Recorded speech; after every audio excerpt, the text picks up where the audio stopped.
scripture lesson this morning from the second chapter of the book of Acts. The second chapter of the book of Acts is primarily known as the chapter that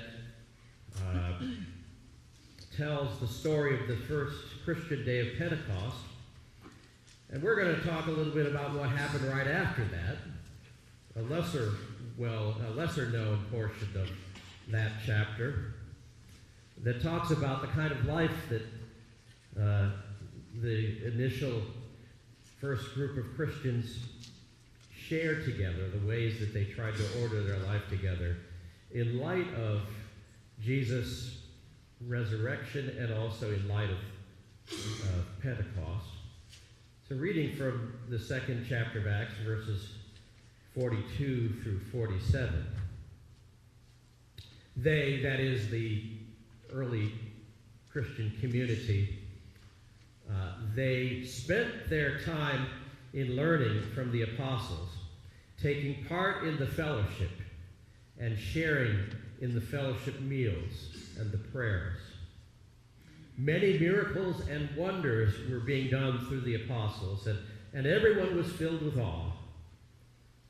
All the believers continued together in close fellowship and shared their belongings with one another. They would sell their property and possessions and distribute the money among all according to what each one needed. Day after day they met as a group in the temple, and they had their meals together in their homes, eating with glad and humble hearts, praising God and enjoying the goodwill of all the people. And every day the Lord added to their group those who were being saved. May God add a blessing to the reading and the hearing of the scriptures.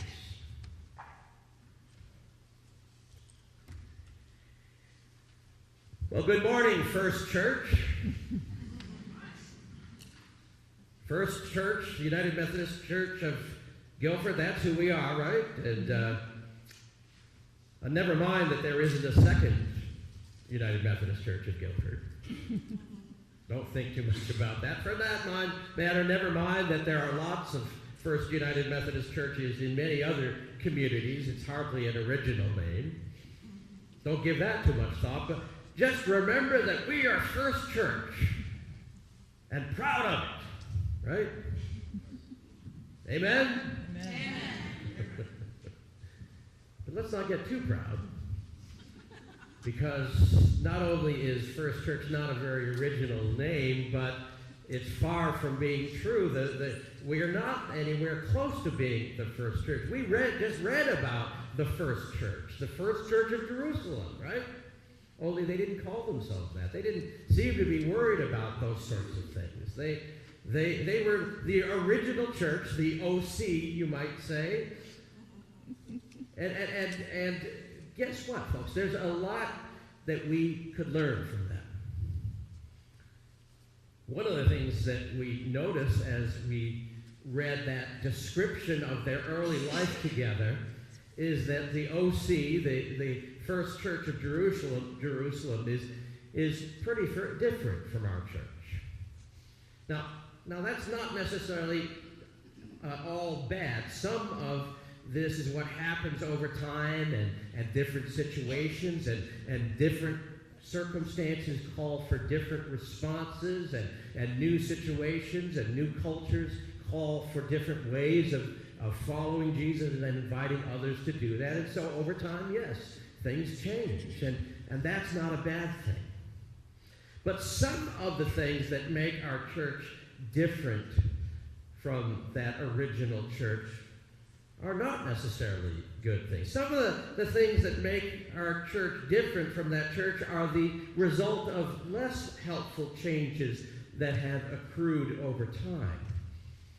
And as I try to explain a little bit of what I mean by that, one of the things that comes to my mind is have you ever had a situation where you get a copy of a copy of a copy of a copy of a copy of a copy?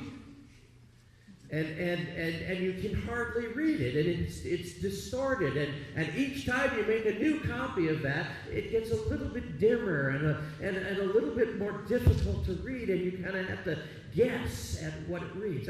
I think sometimes that's what happens in the church. We learn from each other, and we observe what's happened recently, but we don't go quite back to the original. For if you want to get the real copy, the best copy, well, you're going to have to go back to the original sometimes, right? So I think that's part of why there are some things that have changed between the early church and now, not in such a good way. We're looking at a copy of a copy of a copy and trying to decide how we're going to live our life together, rather than now and then at least going back to the original. Now, it might seem really simple to go back to the original, and some people, I don't know where that came from. That's for later. Good. Okay. Where was I? The original. It might seem easy to go back to the original, and there are some churches that say, oh, we're going to be a first century church. We're going to be a New Testament church. And I used to go to a church like that. We tried to do everything that we saw the church in the book of Acts do. We tried to do the miracles. We did the healings and the casting out demons. It was a lot of fun. And we spoke in tongues. And we was, we're being a New Testament church. And yet, I found some people who just started coming to that church when I was growing up that took it even farther, and that kind of freaked me out. I'll tell you the story. There were these two young fellows who started coming to our church, got out of the middle of nowhere, and they had just recently been converted. They had absolutely no background in religion or church or Christianity or anything like that. They had been friends with each other for quite some time, and they experienced, I don't know exactly how, but this conversion experience together. And then that brought them to the doors of our church. And not long after that, I remember, because we were about the same age, we had gotten friendly, and I came over to their house, and we sat around for a while talking, and then we decided we were going to go out and get something to eat. And as we're leaving, I noticed that one of the fellows, this thing never works. You got to point it the other way. There we go. Now we're to the place where there was a cigar box just right by a little stand right next to the front door. And this fellow opened the cigar box and he took some money out. And I'm thinking, this is strange.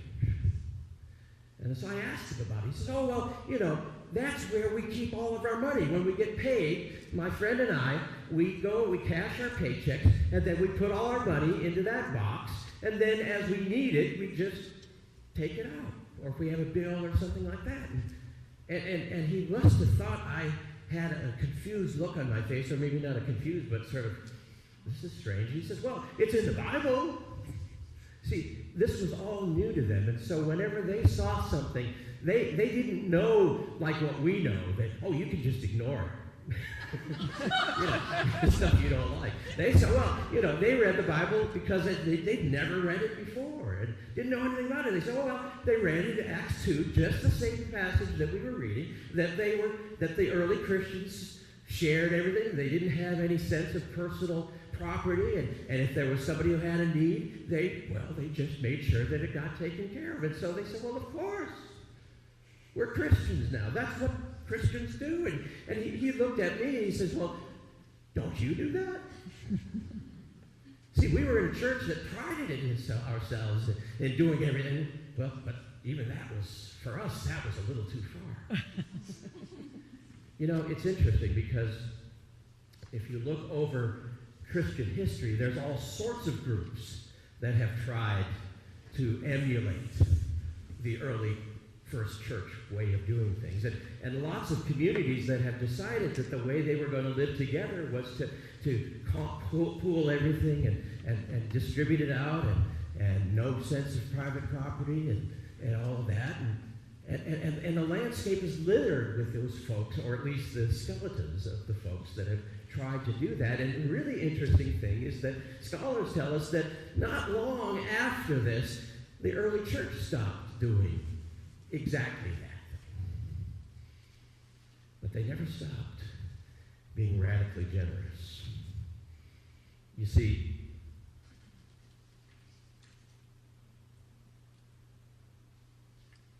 there is something about what we need to understand when we talk about how do we learn from the early church.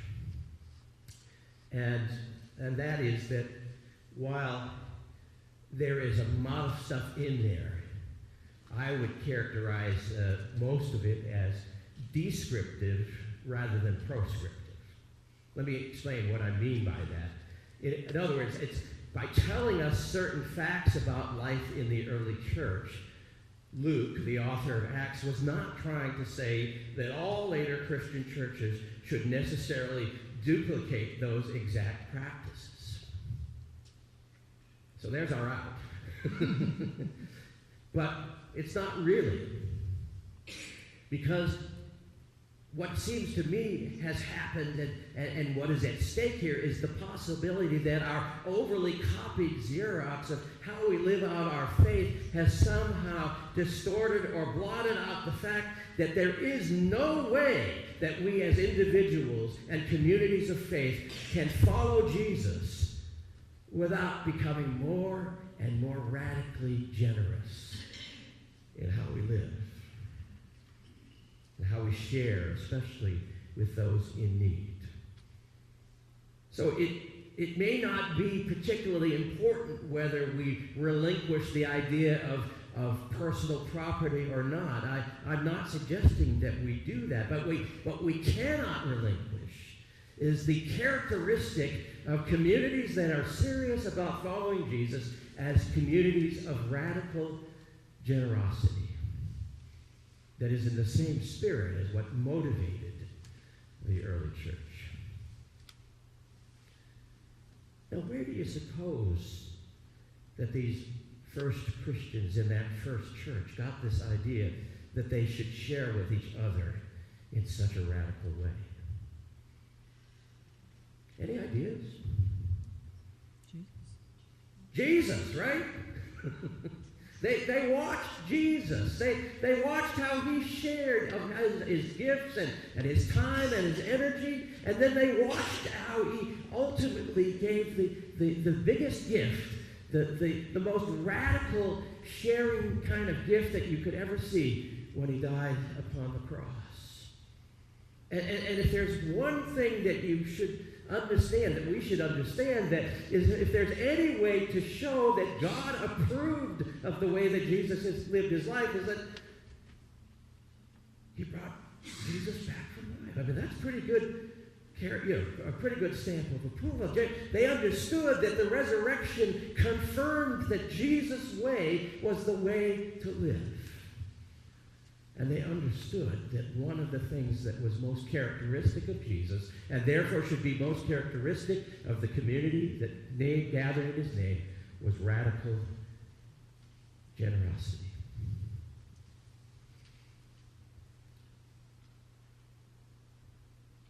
And after, they watched him heal the sick and feed the hungry and share time with the outcasts. And after all of that feeding and the healing and the sharing, they saw him share in an even deeper way.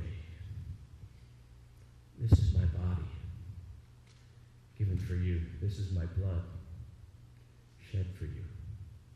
Whatever you need, here it is. Take and eat and drink. All of you. I won't spare anything. So in a few moments, we will remember and participate again in Jesus' radical generosity for the sake of the world, as we gather at his table to share in the bread that in some mystical way is his body, and the blood cup that is in some mystical way his blood. We'll come as those who are in need of what Jesus freely shares, the grace and the mercy that he pours out into our lives. And I pray that we will rise up from the table, ready to follow Jesus in freely giving what we have freely received. That's at least one way that we here at First Church can be like that First Church.